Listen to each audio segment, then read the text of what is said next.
ఈరోజు రాష్ట్రంలో జరగని స్కామ్ లేదు. ఈరోజు రాష్ట్రంలో ఇసుక స్కామ్. గతంలో రాష్ట్ర ప్రభుత్వానికి సంవత్సరానికి 750 కోట్లు ఆదాయం వచ్చేది.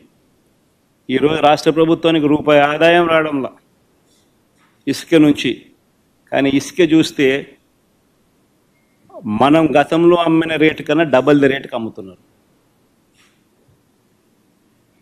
సంపద సృష్టి ఎక్కడ జరుగుతూ ఉంది? చంద్రబాబు నాయుడు జోబిలో జరుగుతూ ఉంది. రాష్ట్ర ప్రభుత్వానికి ఆదాయం ఆవిరై. మద్యం, గవర్నమెంట్ రంగంలో నడిచే మద్యం షాపులు ప్రైవేటైజ్ చేసినాడు. కరెక్ట్గా ఇదే ఆరోపణ మీదనే అరవింద్ కేజ్రీవాల్ అనే ఆయనను జైల్లో పెట్టారు. ఇక్కడ సక్సెస్ఫుల్గా అక్కడ చేయలేకపోయాడు. చేయక మునిపే ఆయన జైలుకు పోయినాడు పాపం. ఇక్కడ చేసి సక్సెస్ఫుల్గా అరవింద్ కేజ్రీవాల్ని అక్కడికి పోయి తిట్టొస్తాడు.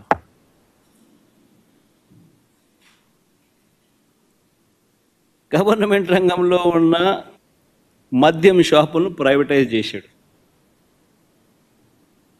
తన వాళ్లకు ఈ షాపులన్నీ ఇప్పించుకున్నాడు. ఆ షాపులు ఇప్పించే ప్రక్రియ మీరంతా కూడా చూశారు. ఏ రకంగా ఎమ్మెల్యేలు కిడ్నాపులు చేశారో, ఏ రకంగా ఎమ్మెల్యేలు పోలీసులు అందరూ కూడా వాళ్ళకు సంబంధించిన వాళ్ళని మాత్రమే టెండర్లలో పార్టిసిపేట్ చేసేట్టుగా చేశారో. అది ఆక్షన్ కాదు, అది లాటరీ. అంటే వీళ్ళకి కావాల్సిన వాళ్ళకి మాత్రమే ఇప్పించుకునే ప్రక్రియ. ఆ లాటరీలో కూడా మిగతా వాళ్ళు ఎవరు కూడా పార్టిసిపేట్ చేయకుండా వీళ్ళు మాత్రమే పార్టిసిపేట్ చేసేట్టుగా మళ్ళీ పోలీసులు గవర్నమెంట్ నడపడం. మళ్ళా ఎమ్మెల్యేలు బెల్ట్ షాపులకు ఆక్షన్ పిలవడం. ప్రతి గ్రామంలోనూ 2 లక్షలు 3 లక్షలకు ఆక్షన్ పిలిచి వాళ్ళకి ఇవ్వడం. ఆ 2 లక్షలు 3 లక్షలు పాడిన కార్యకర్త పోలీసులు ఎవరు కూడా వారికి సహాయ సహకారాలు అందిస్తాడు, వారిని అడ్డుకోడు. ఆ మందు వాళ్ళు అమ్ముకోవచ్చు. ఆ మద్యం షాప్ ఆక్షన్ తీసుకున్నాడు, బెల్ట్ షాప్ ఆక్షన్ తీసుకున్నాడు, ఎంఆర్పి రేటు కన్నా ఎక్కువ రేటుకు మన కళ్ళ ముందరనే అమ్ముతున్నాడు.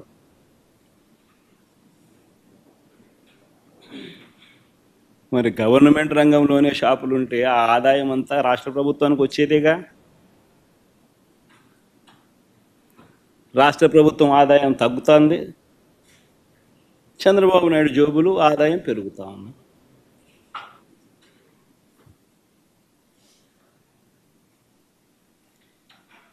కళ్ళ ఎదుటే కనిపిస్తూ ఉన్న స్కాములు, ఇసుక, మద్యం మాఫియాలు, సిలికా, క్వాడ్స్, ఫ్లై యాష్,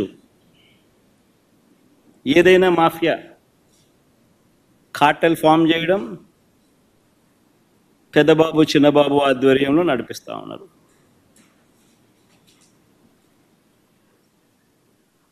ప్యాకాట క్లబ్బులు, ప్రతి నియోజకవర్గంలోనూ ప్యాకాట క్లబ్బులు, చివరికి మండల స్థాయి గ్రామ స్థాయిలో కూడా ప్యాకాట క్లబ్బులు నడుపుతూ ఉన్నారు. నియోజకవర్గంలో ఏమి జరగాలన్నా, మీకున్న ఫ్యాక్టరీ నడవాలన్నా, మీకు ఎవరికైనా మైనింగ్ లీజ్ ఉంటే ఆ మైనింగ్ లీజ్ మీరు నడుపుకోవాలన్నా, ఆ మైనింగ్ కార్యక్రమం మీరు చేయాలన్నా, ఏమి వ్యాపారం చేయాలన్నా కూడా ఎమ్మెల్యేకు దగ్గరికి వచ్చి అంతో ఇంతో ఇవ్వాలి. ఇస్తేనే పనులు జరిగేది, ఇస్తేనే పనులు చేసుకోవచ్చు. ఎమ్మెల్యే పెద్దబాబుకింత చిన్నబాబుకింత దత్తపుత్రునికింత ఆయన సర్దితేనే నాకింత నీకింత అని సాఫీగా జరుగుతాయి.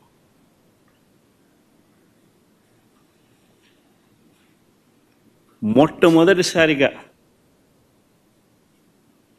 ఎంత దారుణమైన కరప్షన్ అంటే, కాంట్రాక్టర్లకు ఇచ్చే కార్యక్రమంలో, పనులు ఇచ్చే కార్యక్రమంలో మొబిలైజేషన్ అడ్వాన్స్ తీసుకొచ్చినారు. ఇంతకుముందు లేదు మొబిలైజేషన్ అడ్వాన్స్ ఇచ్చే కార్యక్రమం. పనులు చేసినప్పుడు, చేసిన తర్వాత బిల్లులు పెడితే ఆ బిల్లులు మాత్రమే డబ్బులు ఇచ్చే పరిస్థితి నుంచి, అలా కాదు నువ్వు పనులు చేయకపోయినా పర్వాలా, నీకు అలాట్మెంట్లోనే 10% మొబిలైజేషన్ అడ్వాన్స్ ఇచ్చేస్తాము, అందులో 8% మాకు తిరిగి ఇచ్చేసేయి, 2% నువ్వు పెట్టుకో అని చెప్పి నీకింత నాకింత అని పంచుకుంటా ఉన్నారు. ఈరోజు జరుగుతూ ఉంది.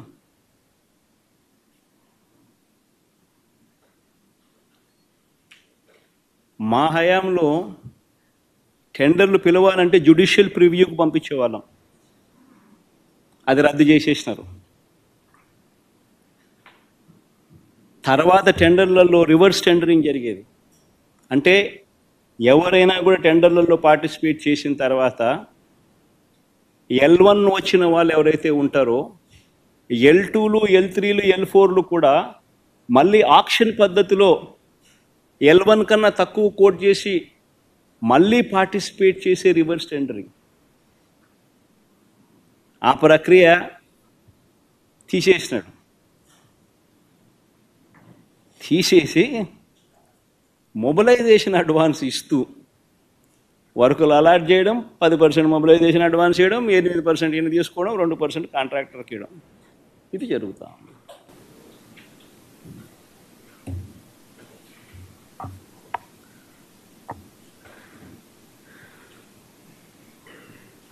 ఇవన్నీ చేస్తూ ఉన్నారు కాబట్టి సంపద సృష్టి అనేది జరగడంలా. రాష్ట్ర ప్రభుత్వం ఆదాయం ఆవిరవుతూ ఉంది.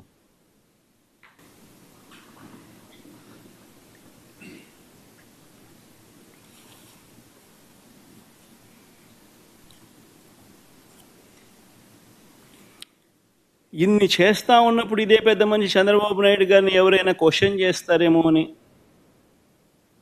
క్వశ్చన్ చేస్తే తీవ్ర పరిణామాలు వాళ్ళకు ఉంటాయి అని రెడ్ బుక్ రాజ్యాంగం నడిపిస్తూ ఉన్నారు.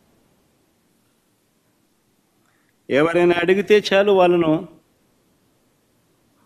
హరాస్ చేసే కార్యక్రమాలు జరుగుతూ ఉన్నాయి ఎవరైనా ప్రశ్నిస్తే.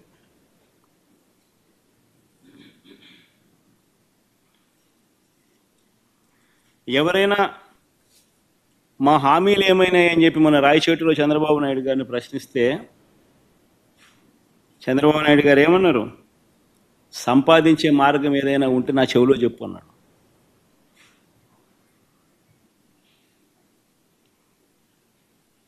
అంటే ఎంత వెటకారం అయిపోయిందనంటే, నువ్వు రాజకీయ నాయకుడివి, నువ్వు మాటిచ్చావు, అన్నీ తెలిసి నువ్వు మాటిచ్చావు, మాటిచ్చిన నిన్ను ప్రశ్నిస్తే సంపద ఎలా సృష్టించాలో నాకు తెలియదు, నువ్వు నా చెవిలో చెప్తే నేను తెలుసుకుంటాను, నువ్వు సంపద నేను సృష్టించిన తర్వాత నీకు ఇస్తాను అంటున్నాడు. ఎక్కడ ఎంత వెటకారంగా ప్రజలతో జీవితాలతో ఆడుకుంటా ఉన్నాడు ఈ మనిషి. చీటింగ్లో PhD తీసుకున్న ఈ వ్యక్తి ఆయన నటన అన్నది ఏ స్థాయిలో ఉంటుందనంటే,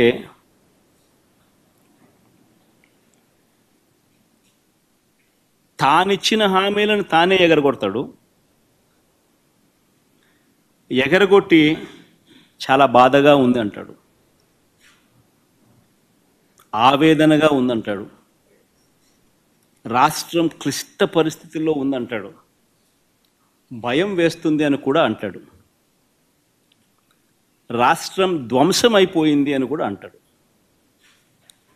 ఇవన్నీ కాక అనేటప్పుడు ఆ చేతులు ఊపడము, మాట్లాడడము, దాన వీర శూర కర్ణ, ఎన్టీ రామారావు గారి సినిమా మీరు చూశారో లేదో కానీ ఆయనకు కాదు ఏదైనా అవార్డు ఏదైనా ఉంటే నటనలో అవార్డు ఇవ్వాల్సింది, చంద్రబాబు నాయుడు గారికి అవార్డు ఇస్తే ఇంకా బాగా పర్ఫెక్ట్గా సరిపోతుంది.